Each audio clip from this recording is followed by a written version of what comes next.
जय मसीह की दोस्तों। जब भी हम किसी बुरी चीज़ या बुरी शिक्षा के बारे में या फिर बुरी विचारधारा के बारे में वीडियो बनाते हैं तो उसके मानने वाले उसका जवाब देने के बजाय गाली और बेइज्जती करके देते हैं। अपने दिल में भरी नफरत जो हमसे करते हैं वो भड़ास के रूप में कमेंट्स में देते हैं। उल्टा सीधा यहाँ वहाँ की चीज़ें लिख के सोचते हैं कि उन्होंने जवाब दे दिया, जबकि सवाल कुछ और ही होता है। प्रभु यीशु मसीह उन सबको सद्बुद्धि दे और वो एक दोष हम पे हमेशा लगाते हैं क्योंकि उनके पास उस सवाल का उत्तर नहीं होता, तो उसी उत्तर से भागने के लिए वो एक अस्त्र का इस्तेमाल करते हैं कि तुम क्रिश्चियन हमसे नफरत करते हो, तुम लोगों को कुछ नहीं आता, बस दूसरों के ऊपर दोष लगाना आता है। ये दोष वो हर मसीह पे लगाते हैं जब हम सवाल उठाते हैं, जब हम खराब चीज़ों और खराब शिक्षा का विरोध करते हैं। पहली बात कि हम मसीही किसी इंसान से नफरत नहीं करते, और जो करते हैं वो सच्चे मसीही नहीं हैं, क्योंकि सिर्फ यीशु ने सिखाया है कि अपने शत्रु से प्रेम करो और उनके लिए प्रार्थना करो। हम सिर्फ बुरी शिक्षा, विचारधारा और जो बाइबल को तोड़ मरोड़ करके प्रस्तुत करते हैं उनका विरोध करते हैं, और वो भी सिर्फ वचनों से। हम दूसरों की तरह हथियार नहीं उठाते, क्योंकि यीशु ने कहा जो हथियार उठाएगा वो भी उसी हथियार से मरेगा। तो आज मैं मुसलमानों से एक और सवाल पूछना चाहता हूँ इसी टॉपिक पे। ये सवाल सिर्फ मुसलमानों से नहीं बल्कि उनके खुदा अल्लाह से भी है। सवाल है, जब मुसलमान हम पे दोष लगाते हैं कि हम क्यों उनसे नफरत करते हैं, क्योंकि अगर कोई मसीही आपसे नफरत करता है तो वो नफरत खुद आपके अल्लाह ने उसके दिल में भरा है। And from those who say we are Christians, we took their covenant, but they forgot a portion of that of which they were reminded, so we caused among them. हम उनमें शत्रुता और घृणा भर देंगे until the day of resurrection, and Allah is going to inform them about what they used to do.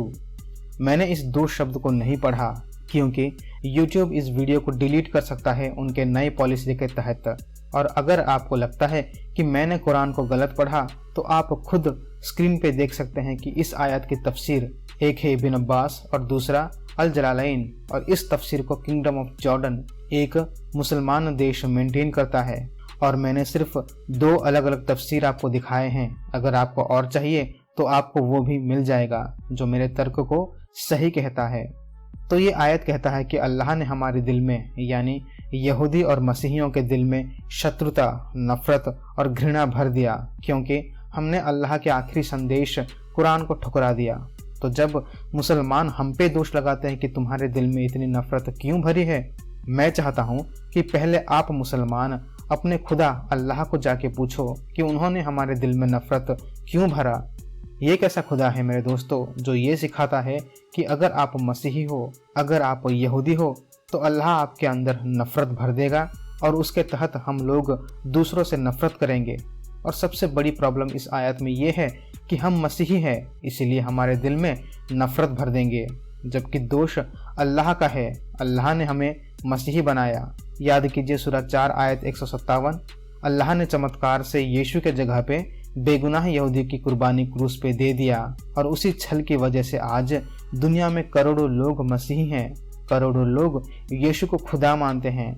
ये कैसी बात हुई कि आपके खुदा अल्लाह ने पहले हमें मसीही बनाया और जब हम मसीही बन गए, कुरान को ठुकरा दिया, तो फिर से अल्लाह सूरह 5 आयत 14 में कह रहे हैं कि उसने हमारे दिल में नफरत और घृणा भर दिया क्योंकि हम मसीही है।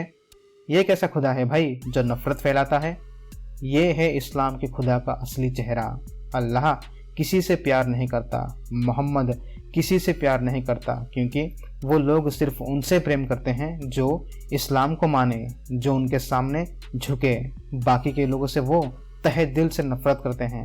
इसीलिए हमने इस वीडियो में देखा था कि इस्लाम का खुदा और नबी प्यार के लिए नहीं नफरत के लिए बने हैं, क्योंकि वो दूसरों से प्रेम नहीं करते, सिर्फ दूसरों के ऊपर शासन करने के लिए हैं।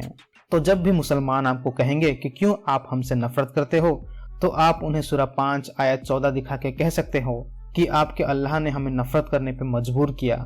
आपके अल्लाह ने हमें ऐसा ही बनाया है कि हम आपसे जजमेंट डे तक, आखिरत के दिन तक नफरत करें। आप हमसे ना पूछे तो अच्छा होगा। क्या ये एक खुदा है? क्या खुदा ऐसी शिक्षा देता है? लेकिन बाइबल का परमेश्वर कैसा है दोस्तों? यहोवा प्रेम है, गॉड इज लव। उसने अपना प्रेम साबित किया अपना जान क्रूस पे देके, ताकि हम पाप से मुक्त हो। इसीलिए मैं सभी मुसलमानों को आमंत्रित करता हूँ, आइए उस प्रेम को चखिए, खुद सोचिए और सही चीज़ का चुनाव करें। प्रभु यीशु मसीह आप सभी को आशीष करें। आमीन।